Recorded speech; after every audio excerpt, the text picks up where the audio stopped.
It looks like another sunny day here, but hopefully everyone's cooped up in their houses. It's been a chill in the air. I've got to get the date right, the 15th of April. I say get the date right because I wished my son happy birthday yesterday, and it turned out I got the wrong day. Not because I don't know which day of the week. I know it's the 15th. I just got the wrong. Anyway, he has been suitably happy B-dayed this morning. No question and answer yesterday. My editorial staff pointed out to me. So we're going to put that right today. There is a European city that shares its name with Blackpool. Which one is it? There's another European city that shares its name with Blackpool. Do you know which one it was? Okay. I'll tell you what I'm going to do. Message has just come up. Oh, it's my old friend Claire sending me another picture. Right, I'm going to put my serious hat on. There is something strange about this pandemic because it does throw up. It's a terrible, terrible things going on during it, but it does throw up certain silver linings, and this is quite a serious one. Have you noticed what's been totally absent from the news? I'll tell you what it is. Any news of any human conflict, any wars. Now, there must be some out there. Is it the news agencies don't report them, or has everyone just put their guns down while the virus attacks us? We know that guns aren't going to help. It just seems a strange anomaly of the news at the moment. Nothing from Afghanistan or Iran or anywhere in the world. There's usually something happening. But strangely, okay, hats off. Now then, what have we got here? Oh, I've got to go to the tin. I've been told. The list says go to the tin. The magic tin, the tin of mystery. Got numbers in it. I've got the crib list up here. I haven't got time to do them all. And it's top of the hutch. Number 1. Oh, mug of the day again. Right. Not a particularly great mug this week. And perhaps this is going to help them pay their taxes. This is one of Starbucks mugs. Now, they've had a range of mugs from Starbucks over the years. And there's now a new range, and I'll perhaps pull one out. I've got one from, I think, from Boston. But this is the old location range. So again, this is a memory mug. I remember the trip to London. I think I saw Evita in the park on this trip. I think we got rained on and we had to go back and watch it another time. But this is the London Starbucks mug. Now you can buy these online. I mean, eBay for 15, 20 quid, but it's not the same as visiting the place and actually getting them while you're there. So, London. All right. Okay. Oh, hang on. Put the tea bag. Oh, tea bags. There's a little bête noir of mine. I hate ordinary tea bags because you know they contain plastic. So I've now got non-plastic ones. Not much more expensive. It completely disintegrated, this plastic one today. This may be some of the side effect of it being made of plastic. So basically, I've just fished out a completely empty tea bag out of the mug. So I've got a mug full of tea leaves, but it's not going to hurt me. So there. Right. What was that? Oh, mug of the day. Let's go for it. Number 6. Book of the day. Now book of the day turns out to be 2 books of the day and with knobs on. Right.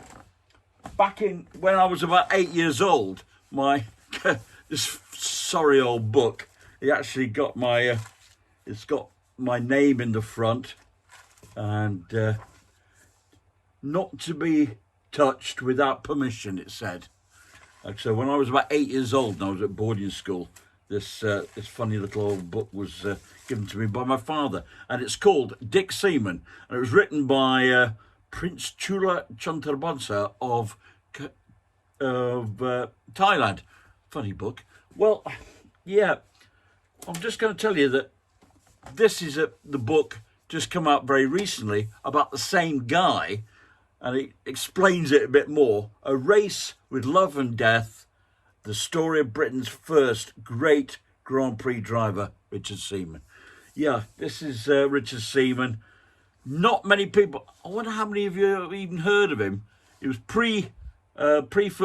Second World War, and the issue was that he drove for Mercedes, which was technically in those days Adolf Hitler's racing team. So an Englishman racing for the Germans. So it's a fascinating story. I'm so hoping they're going to make a feature film of it one day. I know who's got the rights, as it were. I think somebody's sort of. It's the same man who wrote the script for the Niki Lauda James Hunt film, and so very interesting. It may take years. This, just as the last piece of this is a little model of a German toy manufacturer. It's called who are called Schuko, and that's a sort of representation of a Mercedes, the Silveros from pre-war. And in the background, that was Richard Seaman's very only Grand Prix win. Have a look at it if you can find it. I think it's the 1937 Grand Prix, and there is an extraordinary incident in the pits. An extraordinary incident that led to him winning. Can anybody tell me what it is? Okay? Richard. Oh, by the way, in the background, that's unfortunately Richard doing a Nazi salute.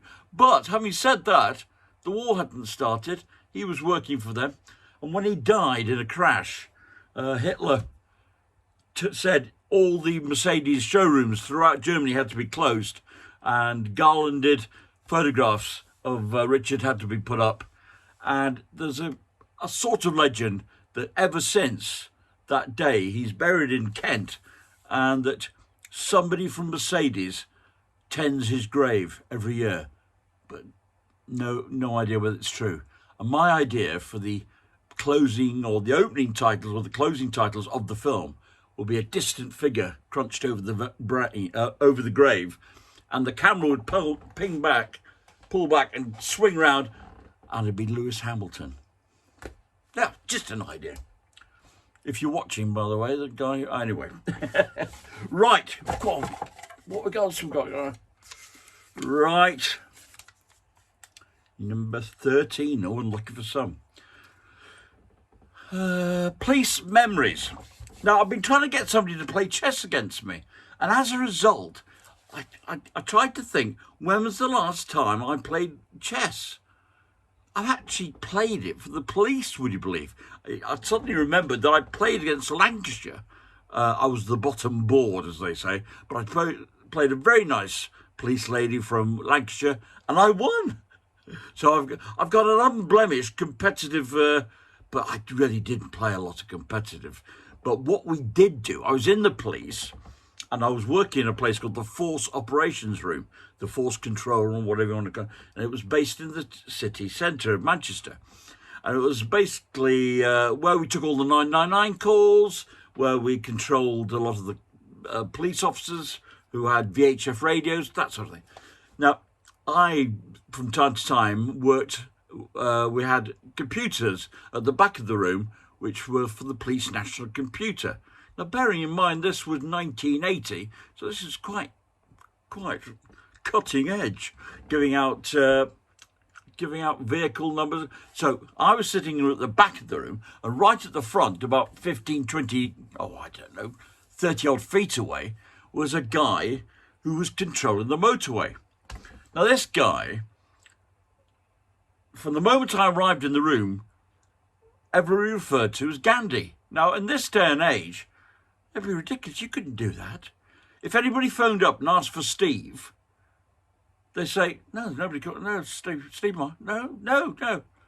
But if they'd asked for everybody knew just absolutely extraordinary. The nicest guy. Hope he's out there somewhere. Hope he's watching this. But a lovely guy called Steve. And we used to play chess over the internal phone. It was like an intercom. So now the problem was that every single phone line for security matters, and so we can replay the phone calls. Every single phone line everywhere in the room was recorded on multi-track recorder in the back office. So one day, some incident happens, and didn't involve Steve or I, and we're blindly going away, pawn to queen 4 or whatever. And when it came back to check the incident afterwards, the chaps are listening to the tapes, and in the background they're going, pawn to queen 4. Oh, that's a good move, Steve. So we had to be a little bit cleverer than that. It was also the days where the first little personal chess computers. And I reckon that Steve Marsh, he was a tricky rascal. I think he had one in pretty early doors because I kept losing. Or perhaps I was just crap. I was crap at it. Right, moving on. God, yeah. I'm going to have a little nibble-dibble. Number 7, I think it is. Yes, 7. It's a love like hate adore. Off the top of my head, these have got to be. Hate changing my bedclothes. Victoria, come back. I hate changing my bedclothes, and I hate sorting my luggage out, my laundry out when I take it out the washing machine. I don't mind putting it in. It's sorting out when it comes out. I love Question Sport. I don't think I've missed an episode of it as long as I've been alive. And it's one of the longest. I've actually did one of my bucket list things, which was I went to go and see it recorded at Salford Quays. And it was absolute super afternoon, and really enjoyed it. And who were the first team captains on A Question of Sport? Who were the first team captains on A Question of Sport? Okay, there's a question for you. You want to throw one in for you? Secret Pleasure, I'm going to go. I'll just pick one off the list to get rid of it. It's a boy band, for God's sake. Well, it's 4 guys who sing music from the musicals, and they're called Calabro. You may have heard of them. They won not X Factor, Britain's Got Talent a couple of years ago, and I've been to see them a few times, and just a bunch of really nice lads, and the really nice music, and I've got a soft spot for musical theatre anyway, so that's my like, and adore is my grandchildren. My little grandchildren, the little Winkles, who are the apple of my eye. Right, I think I'm going to have... Oh, good news on ticket front. Les Mis coming back next year, so at least I'm not going to get the money back for that one. Anything else? Any other news? I think that... Oh, one of my pet hates, pet loves, is on tonight. The repair shop. Oh, I love the repair shop. I just wish I had something in the house that needed repairing. Oh, talking of which, one of my favourite mugs that I've told you about before is about to crack, so that could be it. The one with balls on it, and it says, "More balls, please," on it. So I'm going to contact Sophie Allport and see if she's got any more of those. Right, God knows how long I'm going. I don't particularly worry about it. It's 14 minutes I've been going off today. So push the boat out. I hope you've enjoyed a little bit of it and I haven't bored you to tears. Enjoy the sunshine. Keep safe. Stay off the streets. I've got a couple of jobs on today. I've got to take my friend Mark to the hospital, so make sure he gets better. And a little bit of food shopping for him. And he says he's bringing his washing for me to do as well. My God, I've turned into a right domestic. So I'll see you tomorrow. That's all, folks. And be kind to each other and kind to yourself.